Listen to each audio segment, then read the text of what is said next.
Welcome to, I think this is show number 43. I got to check with Niall. He'll tell me hopefully in the chat in a second. Well, welcome back to the shortlist. I'm your host, Johnny Campbell, CEO and co-founder of Social Talent. We are an enterprise platform that helps scale hiring cultures in large organizations around the world. And as part of that, we're deeply committed to the topic of equity and diversity. And today we're going to be discussing international voices and diversity stories from around the world. I want to shed some light on other narratives in that equitable and inclusive world that we all work and live in. I want to try and hopefully work with our guest today to shine some more lights on those different topics and have a discussion around that. But I want to remind those of you who are new to the show, hi, welcome. I hope you enjoy this show. We're our weekly broadcast that goes out live on YouTube and LinkedIn. But is also recorded as a podcast on Apple, Spotify, wherever you find your good podcasts. And you can find out more about our show and check out our back catalog at socialtalent.com/the shortlist. As it's a live show, we take audience questions, comments. We love your live comments. So if you happen to be listening to this live on LinkedIn or YouTube, please join in the conversation, ask questions of our guest or myself, or just give us your comments. We'd love to read them out and get you involved in the conversation as well. If you're listening to the podcast, then you can't ask us live, but any links we refer to during the show, we will put into the show notes of your podcast app. So check us out there. And yes, this is show number 43. Speaking of 43, this is the third time today's guest has joined us in the show. Love having him on. And I think it's right for the topic. I remember the first time we had this guest on was last summer, and literally it was within the week of the murder of George Floyd. Which was an incident that sparked an enormous amount of conversation, movement, uprising, change, hopefully. And that was last summer. It seems like a long time ago, but it's probably now more important than ever that we must find an intentional way to bring about a difference in this narrative and to really make sure that this vibration of diversity and equity, inclusion, and conversation that really kind of had a reinsurgent of life last year continues to grow. And no better person to bring on the show this week with over 20 odd years experience working with this within this sphere is Torin Ellis. Torin is joining us today, I think from Baltimore, and he's at the forefront of this whole topic. Somebody who's speaking daily, not just weekly, daily, whether you're listening to his Sirius XM FM show or you're basically listening to one of his talks or working with him as a client. His knowledge and wisdom around DEIB is one that I greatly appreciate and have done so for the last 5 or so years. Torin, welcome back to the show. You might just remind some of our newer guests a little bit about yourself, your background, why you have such a passion around this topic. And then we'll get stuck into the news and chat a little bit about international diversity. I know an area you've been looking into a lot recently. Yeah, absolutely. So first and foremost, I want to say thank you. And when you say guest, I almost cringe a bit because I feel like I'm family. Like the only thing that I'm not rocking today is my green, but I feel like I'm family. The amount of time that I've been working with Social Talent, you, Vince, Holly, Shannon, Niall, everyone. I mean, just the entire crew. So thank you again for allowing my voice to be heard around the world, through the platform that you are building and that you lead. A diversity strategist, risk mitigator, no longer on Sirius XM, but I do have an incredible podcast called Crazy and the King with my dear pod partner, Julie Sowash. And we talk about, diversity, equity, inclusion, and belonging. Like for me, this is not a cartoon. It's not something that I play with. I absolutely live and breathe and I'm unapologetic around my focus for providing access and opportunity and equity and equality and belonging and inclusion and representation. It's what I believe. It absolutely is how I live. So I just thank you again for allowing me to be on the show with you.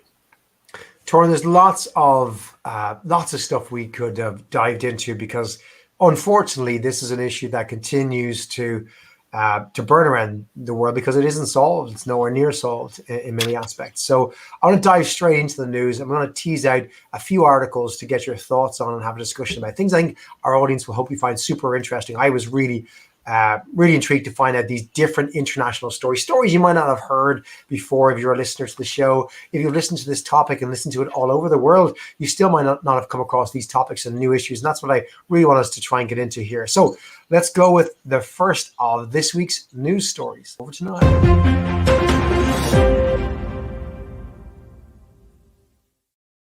In the news, this is an article that appeared on the World Economic Forum's website, reform.org, in the last couple of weeks. And it's on diversity, equity, and inclusion have failed, according to the author.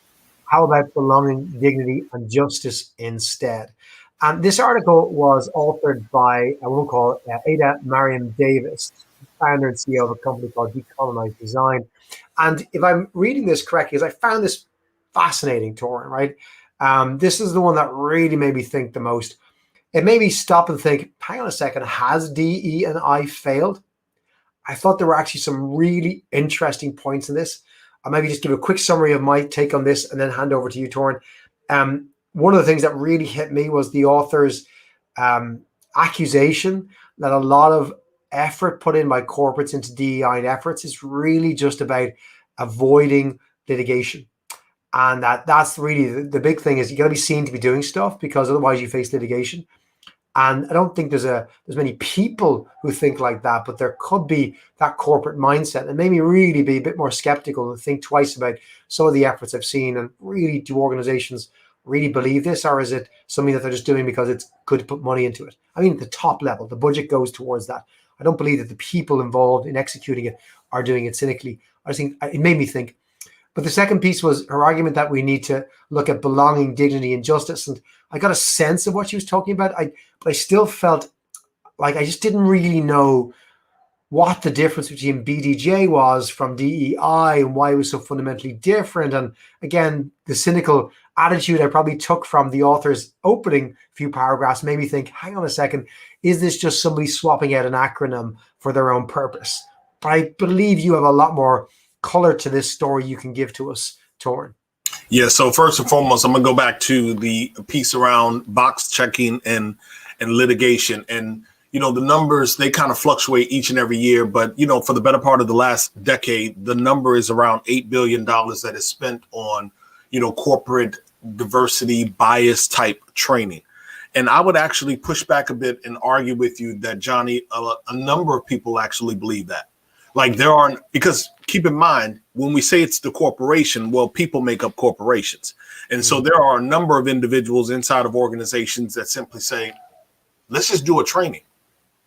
Like I get the calls all the time. I get the messages all the time. But Torin, we want someone to just come through and do unconscious bias training. That's what we want.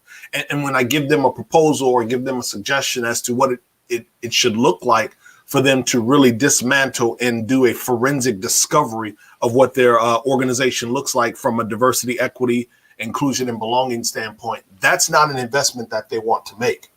They really do want to just simply check a box and try to avoid litigation. Hence the reason why we are still in 2021 here. And so I had a conversation actually with Ida, and her name is Ida Mariam Davis. Ida, as you stated, formed the company Decolonize Design, and she really wants to focus on belonging, equity, and justice. She joined me on Clubhouse about 2 weeks ago. And I sent up a digital smoke signal because I said, you know, I want to better understand this because my initial feeling was around, is this an individual who is trying to shake things up, rattle the system a bit, and come through with a stronger, different acronym, one that could gain a bit of traction and, you know, her meteor could rise off of that. Not to say she's not a genuine individual, but it doesn't take anything these days for a hashtag to catch fire, and it become a part of our nomenclature. It becomes a part of what it is or who it is that we are. And so after speaking with her on Clubhouse, you know, for a good hour, an incredible individual, beautiful sister that is dedicated to doing positive work. And in her mind, she genuinely feels like, you know, DEI efforts in most organizations have fallen by the wayside. You know, on one side, you have individuals that feel like every time the conversation comes up, they are being attacked. We would sometimes refer to that as being fragility. On the other side, Johnny, you have people that are like, look, I don't want to sit through another unconscious bias training or anything related to bias, aggressions, harassment, because it's not me that's doing it. They're the ones doing it. So make them go to the class. I'm tired of going. So that fatigue sets in. And so you have this confluence around fragility and fatigue. And in many organizations, it's not working. So she's focused on belonging, equity, justice, dignity. And I believe, Johnny, last thing that I'll say, I believe that those tenets, while they are noble, strong, necessary, I think that they are certainly landing better in community spaces, B Corp, maybe organizations, nonprofit entities, smaller companies, and certainly those that focus around social justice, restorative justice. Those are the places where I think right now she is certainly having a heyday, and hopefully it will spill over into corporate quarters around the country. Yeah, I did make me think, right? And I think you raise a valid point, right? There are maybe no, I should be more cynical about some of the reasons why folks want to roll out training. And somebody said to me this recently around, never underestimate the laziness of middle managers. As a guy said, 80% of managers in his experience, 30-year career, said are lazy. And you think they're buying, let's say a solution for DE&I. They're buying a solution to make life easy. They're kind of going, can we just do the training because that's fine, and that'll fix that. That's my back covered, and I've done my job. The problem they're solving is different. They're solving a problem of make my life easier. You think they're solving a problem of fix the injustice in our business. It's like, no. They just want their life to be easier. When you start going, you should do it differently. They're going, don't throw this hassle back at me. I just want to just tick my box and move on. My boss will be happy. The business is happy. We do it again next year. You get paid. What's the problem? And if you're actually up for change, that is a problem, right? And I've been thinking more about some of these topics. I've never ever liked rolling out any training that's just about informing somebody. I just don't think that works. We have a motto in terms of how we build curriculum and social talent. That's why, how, why. Every 3-minute video needs to go why, how, and then why to the user. Like, why do you need to learn this? How do you do it? And why? And therefore, telling someone they have an unconscious bias doesn't fit, as an example in that. It's like, well, we don't have that training anywhere in our platform because it doesn't fit the why, how, why. I'm saying, why is inclusivity more important? Great. How do I become more inclusive in my leadership, or the way I run a meeting, or the way I conduct an interview? That's interesting to me. That's like, how do you actually change a behavior? And the author mentioned psychological safety, which is an area I started reading about more recently. And that just really intrigued me, Torin. I don't know how much you've gone down that road, but I kind of started thinking, well, if we just focused on building psychologically safe teams and environments, doesn't that fix a lot of the problems? Not all the problems, but a lot of them. Isn't that because that's hard, right? It's behaviors of teams and leaders and everything else, but it promotes, it's not attacking the diversity and equity and inclusion agenda directly, but it's saying, let's actually change the behavior of the business to be more psychologically safe and drive those cultural things, transparency, etc. And they in turn will solve many of the problems for us because they create inclusive environments. They create atmospheres of belonging because you feel safe. Yeah. Like, what is your thought on those things? No, I absolutely agree. I mean, I think about my days in corporate America, and it was back in the 90s, but we were inside of a building, 500, 600 people inside of the building.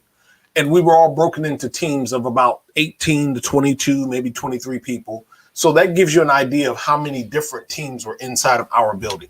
I was one of the only managers that could walk through the entire building, greet people in the morning by name, and be greeted by name, because it was important for me to move through the building and create relationship, inspire people, just tap them on the back and say, have a fantastic morning. If you need some help, I know I'm not your team leader, but run and get me. I'll do everything that I can to run down there real quickly and give you 30 seconds of power and help you close that sale.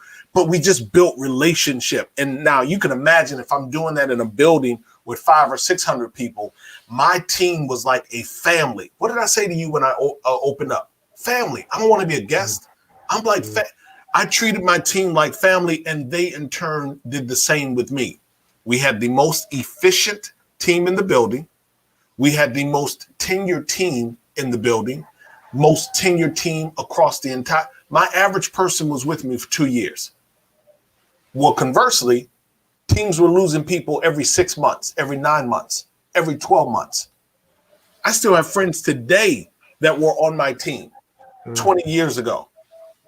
So psychological safety is something that is extremely important when you can build relationship with people in your organization, your business unit, or your department. They feel comfortable sharing with you. The statistics are out right now, Johnny. I'm going to be talking about this on our podcast later this afternoon when we record, how women are feeling as if they are under threat on Zoom.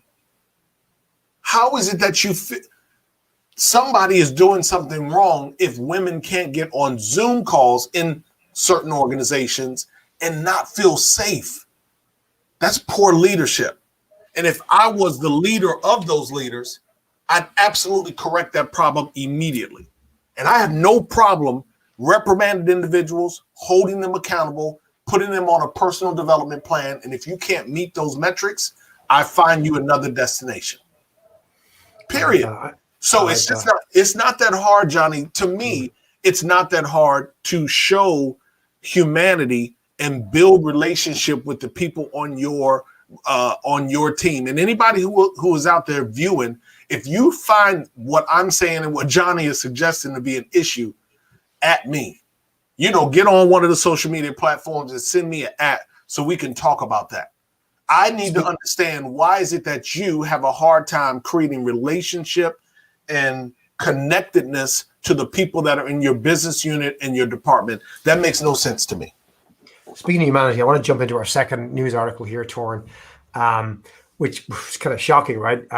This is from The Guardian in the UK, and they reveal 6,500 migrant workers have died in Qatar since the World Cup was awarded. I wanted this goes to our theme of let's expand at a more international level. It's a good article to read. It's a hard article to read, but it's well worth it. And I think it's an issue that it's not just in Qatar, right? It's this idea in some cultures and countries that the life of somebody from a different country or ethnicity or background is worth less. And I think this is what the article is trying to get at. And it particularly talks about workers from India, Pakistan, Nepal, Bangladesh, Sri Lanka, who have died on building sites and everything else in Qatar in really weird, undocumented circumstances. That, the undercurrent is that there isn't really safety in place, that there's not as much concern because they're foreign workers in Qatar. It wasn't locals that were killed here. Don't worry, it's these migrant workers from these countries. This is not a big problem. Don't worry about it. Yeah. And I've seen this in the Middle East. It's a real issue, right? But other parts of the world where there is this idea of a life from a different culture or background is worth less. And this is an issue you see all over the world.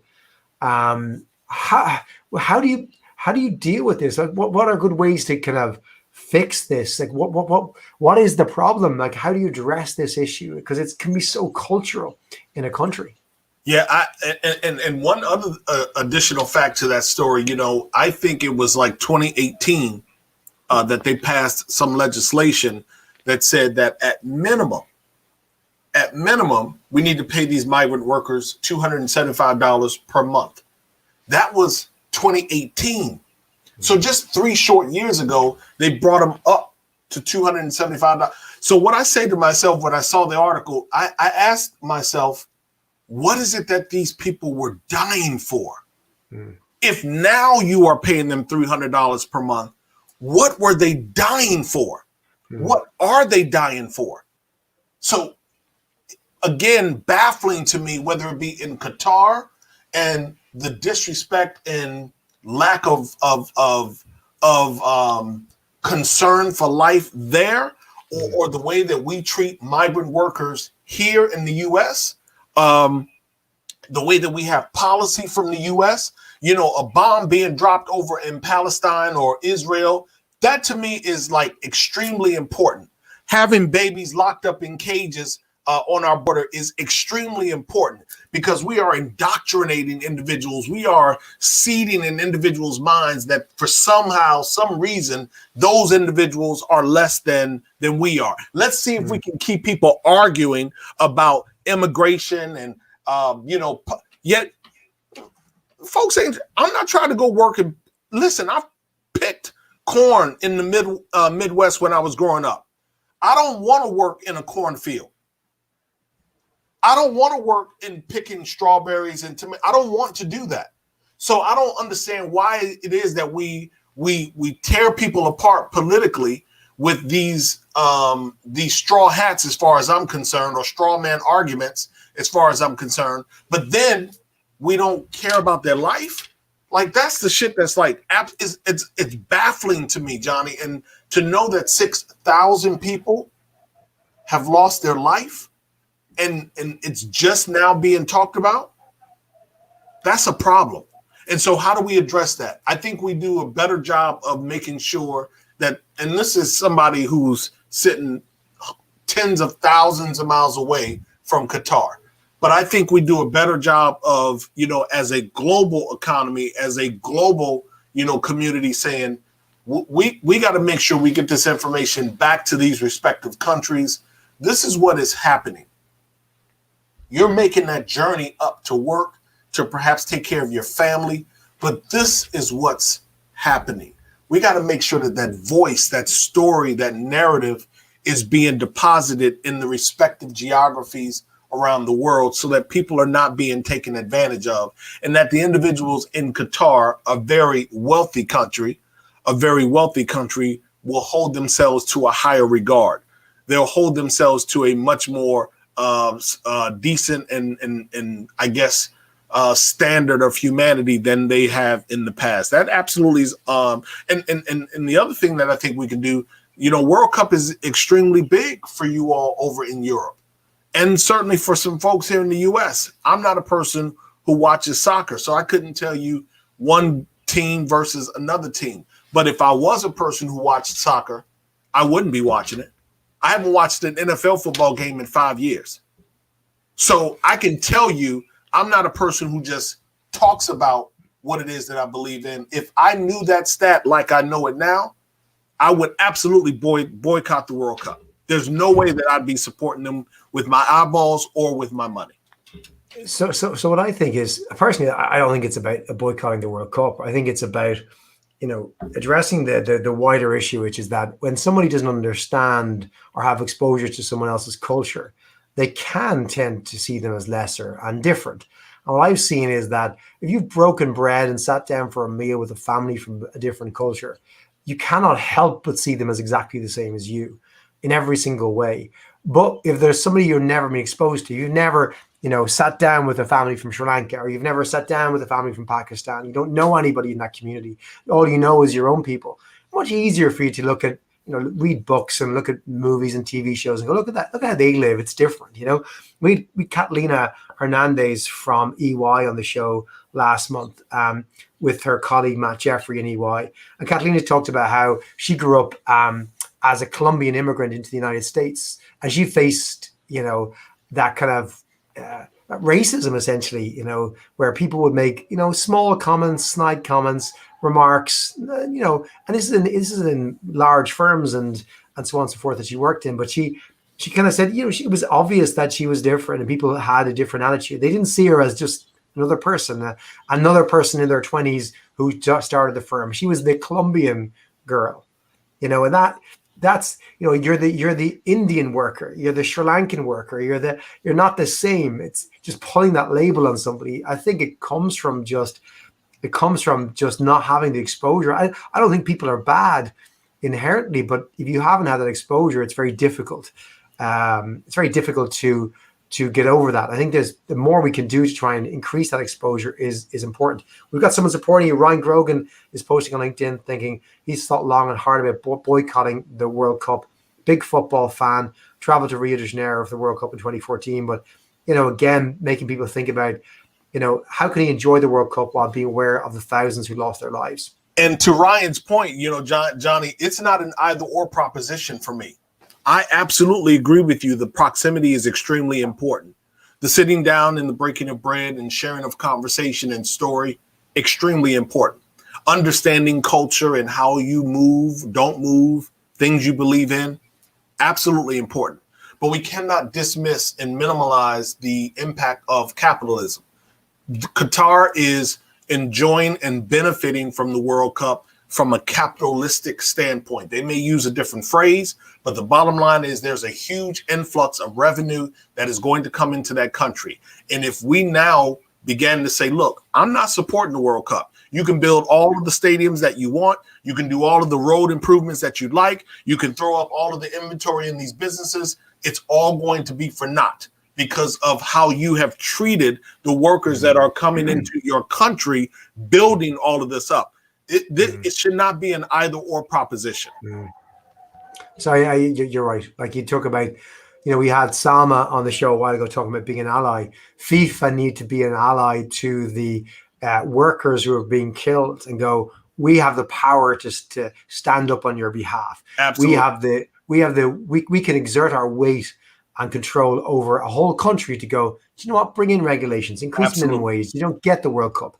Unfortunately, and you probably don't have the knowledge and background of it, Torin, because it's not, as big in the US, but FIFA have been exposed as an unbelievably corrupt institution who don't seem to give a damn about anything, is the reality of it. And that's come out in the last few years here. Backhanders to get you buy the World Cup. That's how it works. That's how it's kind of played out in the press over the last couple of years. It's not about the best country with the best human rights record gets the World Cup. Quite the opposite, Torin. Which is why I say we, at the ground level, we have to exert our voice. We have to exercise that voice, utilizing social media platforms. Like if every single person watching this broadcast today found that story and tweeted it out, sent it to their social networks sent it on, we'd begin to build some sort of digital momentum and awareness. We have, a couple thousand listeners on Crazy and the King. That's not enough. We need every single person. So we're not raising the story because it's something that we are glamorizing. We're raising it for awareness. I'm not suggesting that you give up on the World Cup, but I am suggesting that we hold them accountable. And if we can't get the governing body to do it, then we have to do it. It's incumbent upon us. Well, from the US to Ireland, Qatar, let's go to China next. I want to touch on our last news story this week, Torin. And this is from a site called Protocol, and quite a controversial argument where they argue misogyny at Alibaba and Baidu, the struggle of China's female tech execs. This is a really interesting one because it talks about how China has probably led the world technically on, let's call them diversity stats from a gender perspective in terms of female participation in the workforce in tech, in management, in leadership, in boards. If you look at those numbers on their own, you're going, good on China, you're nailing it. We need to look to China as the example. But in the detail, and this is what the author Shen Liu seems to be uncovering, the detail is different. Tell me about the detail you read into this that's really happening according to the author in China. That men are like full of shit all around the world. Pretty much, yeah. I mean, there is no other way. Again, we are careless. Our machismo, our feeling as if we can just simply walk into a room and just whatever it is that we want, we have access to. There's something wrong when that is, no matter, like literally, Johnny, we can put men behind curtains and just have them speak and not see them, and no matter, and undoubtedly the error in our being is going to show no matter where we are in the world, no matter where we are. And so, I think about this. I think about, one of the questions that we'll talk about, something we'll talk about later around, D&I and how does it look around the world? It shows up differently. I think so much of it is centered around what's happening here in North America, but for workers over in China, for women to feel, sexism is running rampant, and they probably don't approach it like corporate companies do here. Like unconscious bias training in China. What the hell is that? Like they're not doing that. You can go to China Daily, the major newspaper in that country, and if you type in the words diversity, inclusion, equity, racism, sexism, you will barely find stories on their major newspaper. Unlike if you go to The Guardian or you go to the Wall Street Journal or the Washington Post, we talk about it. They're not even talking about it. Mm. And then the stories that they are talking about in their newspaper have something to do with like Dolce and Gabbana, or they want to talk about Meghan Markle's interview. So I just think that, again, it's simple. It sounds simple, but men just have to do a better job. And if men understood how to show up better, I'm not saying that we have to release, that what do you call it? That A mentality. I forgot what it's called for men. We can be as powerful as we are. I'm a charismatic individual. I got great energy. Show up as we are, but still be respectful. It's not that hard for us to do. Yeah, I think that is probably going back to the first article, which is a point that really just landed with me reading that, is that, that others seem to think, because I have never thought this way, but it seems that others, many people think that diversity and equity and inclusion is about the awareness and telling people what it's there and it'll all fix itself. And that there's a risk of we're trying to homogenize everyone to be more like we already are. So it's kind of like, this is the way we are, which is certainly in the US and Europe, the white male driven version of the world. And everyone really needs to just get on the ship, get on the bus with that. And as opposed to going, hang on a second, we need to all take a step to the right or the left, whatever way you want to go, and change. Everyone needs to change to a new version that is right for everybody.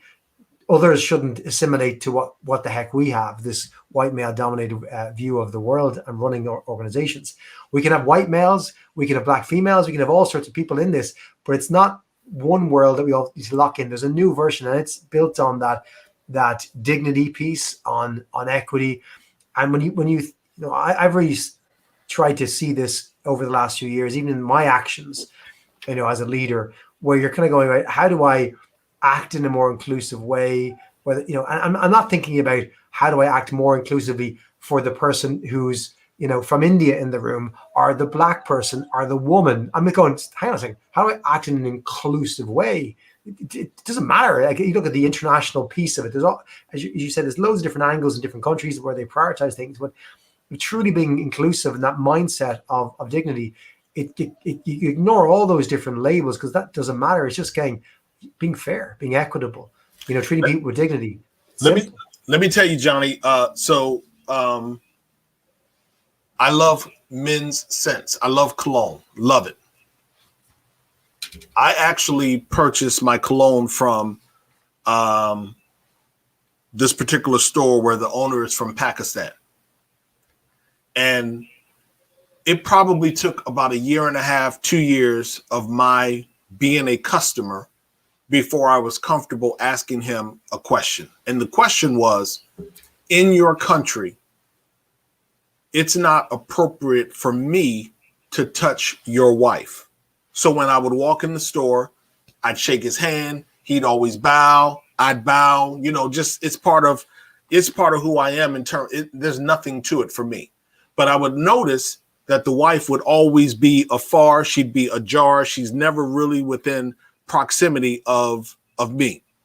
And it took a moment for me to be comfortable enough to feel like I'm not another patron. And after 2 years of me being Torin, I'm now getting invitations to the family wedding. So I'm going to the wedding of his son. I went to the wedding of his daughter. I was able to ask that question. And the question was really out of pure, genuine curiosity. Like, I want to just make sure I'm not being disrespectful. Is there something that I should be doing when I walk into the store to show gratitude and presence of your wife?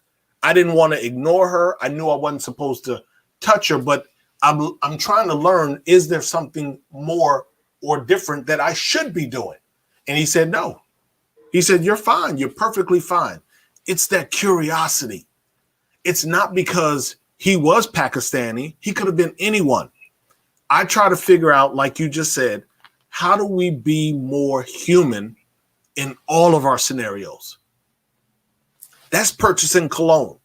It could be a restaurant. It could be with a driver inside of an Uber in a different city. I'm always trying to figure out and watch the nuance of the people that I'm around. how is it that I can show deference and connectedness to who they are as a human without patronizing them, without making them feel like they are a project, they are a formula, if you will. I want people to feel human when they are around me, and that's what I endeavor to do. I think that's maybe something that's got lost in all of the, not all, but most or a lot of the DE&I initiatives that, we're trying to highlight people all the time. Look at that part of the community, that part of the business that we're not doing enough for, etc. And that is almost dehumanizes them. It makes them stand out, and you're like shining this light on them, but not necessarily in a good way, as opposed to kind of just building more community, building more trust, building that mutual respect, encouraging curiosity, as opposed to making people fearing. I think because with some of the efforts that corporate America and certainly in corporate Europe, let's say, has initiated, it's made people fearful of asking more questions because they're going, I'll ask the wrong questions. So you know what? I'm just not going to ask any questions. We've someone from a different culture to join my team. I'm just not going to ask her anything because I'm afraid that I'll get into trouble because I watched that training. Apparently I've got some bias. I don't know what I'm going to get into trouble for it. So I'm just going to shut my mouth. That's the opposite of what we need, isn't it? Yeah, absolutely the opposite. And everyone comes with some degree of a sixth sense, a seventh sense. I know what mine is. Mine is, it's about humans. I recognize when people are in environment and they're not speaking. I recognize when people feel like they're retreating from a conversation. They may very well be visible right here, but I could tell that something about them is disconnected. Something may be happening personally. I say it often. People don't build your culture in your organization. That culture starts in their circumstance, in their condition. They bring all of that to the equation. So it's important for me to understand, what did Johnny wake up experiencing in his wonderful family? Was it something that could have possibly been going on inside of, the organization that he's bringing to the conversation? Not that you displayed any of that, but I am always keen and in tune, like I am real time with individuals' movement, their thinking, their thought, their energy, because I'm trying my best to make sure that, you are seen. Like when we hear the phrase, I don't see color. Well, how the hell don't you see color? You see all this chocolate right here. You see this handsome chocolate. You see it.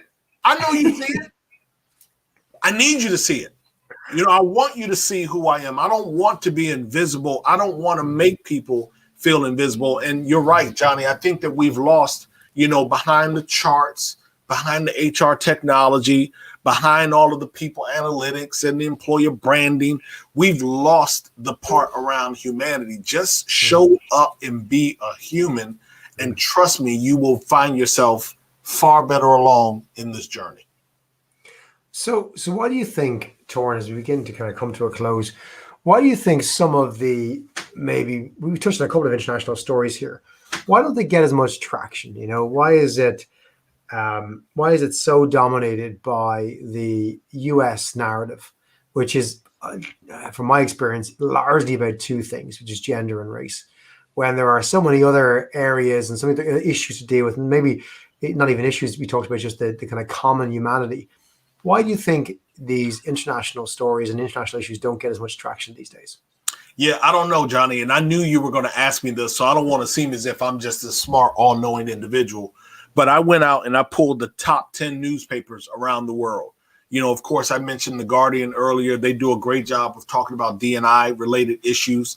If you go to their site and do a quick search, you'll find articles that are about things that are happening over in Europe, as well as things that are happening in the US. China Daily didn't do a great job in any way about talking about what's happening in China. They focused most of the stories, and there were only just a few that I could find, but they were all North American centric. The Times of India reflected more on North American stories. I looked at the Sydney Morning Herald in Australia, American stories. The Asahi Shimbun in Japan, American story. So, I don't know why it is that we focus so much so around the world on what's happening here in North America. I know, listen, we provide a great deal of commentary and comedy, when you start to look at some of the things that we talk about, some of the ways that we act out here in the US. But I believe if we go to any of these geographies, they have just as much to talk about, whether it be classism, whether it be things around socioeconomic status. I think about a Jewish friend of mine who, participated in a session I did a couple of years ago, and he talked about, how in his community he's considered the black sheep. So it happens wherever we are. I think it's easier globally to just focus on America. Let's just talk about their shit. We ain't got to talk about ours. Let's just talk about theirs. And it makes better sensational headlines. Who wants to talk about the misogyny and the sexism that's in plants all across, China? We don't want to talk about that. Let's talk about what's going on in America. So once again, I think it's incumbent upon us, and with all of the tools that we have, access to social media, even with a restrictive government, I think it's incumbent upon us to figure out where is it that we are going to submit to sacrifice. I need to speak up in my respective geography. Enough is enough. And if the chorus of us began to speak up wherever we are, yes, I understand. I'm not trying to be reckless in my conversation, Johnny. I see what's happening in Myanmar. I see that. I understand that when people speak up, some individuals are going to lose their life, but that's been a part of our history. The civil rights era, people lost their life. People have lost their life in every other country, every other war or conflict. It happens across the globe. We can't allow that fear to stop us from colliding together and saying enough is enough. Whether it be classism or racism or caste system, we need to be dealing with these issues in our respective countries. And I believe people like you and I are going to do that. Yeah, Torin, we've committed, and just to share with our audience, we committed to work together on some projects. We start this summer and hopefully continue until it needs to stop, which hopefully is never. We're going to try and shine a light on more of the international issues around equity and inclusion and the different stories, and do so through the lens of the stories of those afflicted, to humanize those stories, to bring folks closer to the people behind the stories, behind the trends, behind the labels as well. So we can shine a light and then give people the tools to try and, be more human in the way they work, the way they lead, the way they are a colleague, the way they manage, the way they are allies for folks as well. And, I think it's going to be an interesting journey. There's many aspects that we'll hopefully try and get to. And we'd love to hear from any folks who'd love to kind of shine a light on a story that they think is important in their part of the world or their life that they think we should be sharing with others. Yeah, and you know what? And that's a great end of show call to action.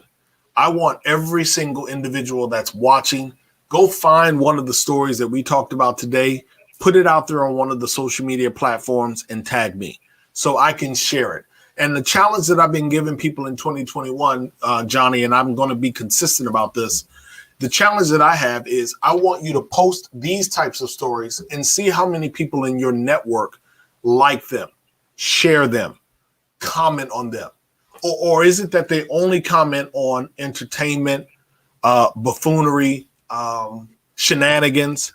Challenge the individuals in your network to think differently, to get a different algorithm, to be more curious about what's happening as it relates to other human beings. So find a story. If it's not one of the three that we covered, you find a story, put it out there on one of the social media platforms, tag me, and I promise you I'm going to share it, because we don't have enough people in this particular fight. We need all of you and more.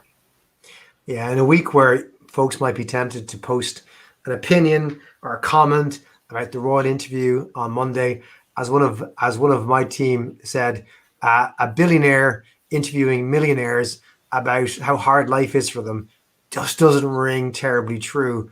Maybe we need to focus on stuff that actually matters, that is a little bit bigger in terms of its impact. Some of the stories that we talked about today and some others that are out there.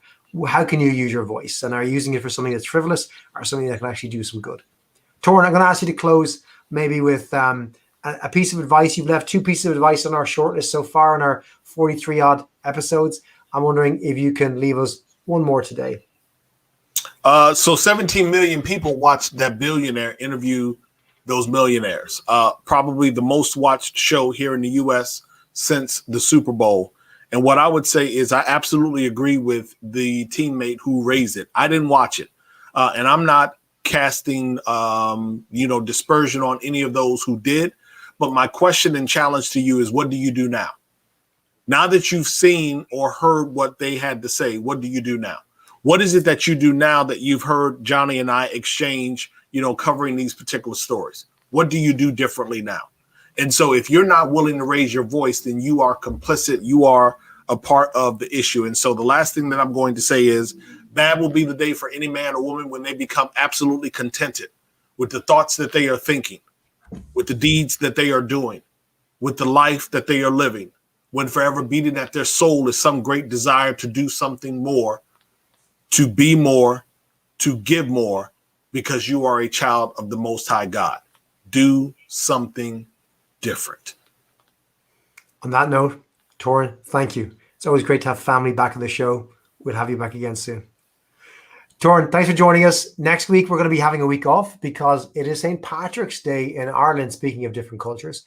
We won't be painting the town green. We won't be dyeing the river in Boston or in New York green or whatever it usually goes around the world for St. Patrick's Day.